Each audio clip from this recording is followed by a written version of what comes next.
NDA கூட்டணியால் தமிழகத்தில் நுழைய முடியாது என்று இயற்கை வளங்கள் துறை அமைச்சர் ரகுபதி தெரிவித்துள்ளார். சென்னை தேனாம்பேட்டையில் உள்ள அண்ணா அறிவாலயத்தில் செய்தியாளர்களை சந்தித்த அவர், தேர்தல் வந்துவிட்டால் மட்டும் பிரதமர் மோடி தமிழகம் வருவதாக கூறினார்.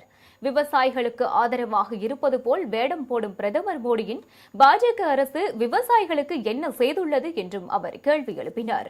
தமிழ்நாட்டில் கஞ்சா புழக்கம் இல்லை என்றும், வெளி மாநிலங்களில் இருந்து கொண்டுவரும் கஞ்சா போதைப் பொருட்களை தமிழ்நாடு அரசு அளித்துக் கொண்டிருப்பதாகவும் கூறினார்.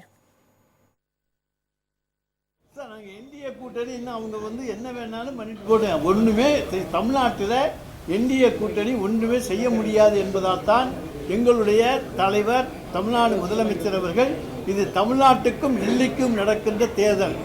டெல்லினா பார்லிமெண்ட்டுக்கு தேர்தல் அல்ல, தமிழ்நாட்டிலே தமிழன் இன்றைக்கு ஆட்சிக்கு வர வேண்டும், தமிழ்நாடு ஆட்சிக்கு வர வேண்டுமா அல்லது டெல்லியினுடைய ரிமோட் கண்ட்ரோலுக்கு போக வேண்டுமா என்பதற்கான தேர்தல். நிச்சயமாக தமிழ்நாட்டு மக்கள் டெல்லியினுடைய ரிமோட் கண்ட்ரோலை தமிழ்நாட்டிலே அனுமதிக்க மாட்டார்கள். தலைவர் தளபதியினுடைய திராவிட மாடல் ஆட்சியை 2ஐ தொடர்வதற்கு இன்றைக்கு பெருவாரியான வாக்குகள் வித்தியாசத்தில் இந்த முறை திராவிட முன்னேற்ற கழக கூட்டணி மிகப்பெரிய வெற்றியை பெறும்.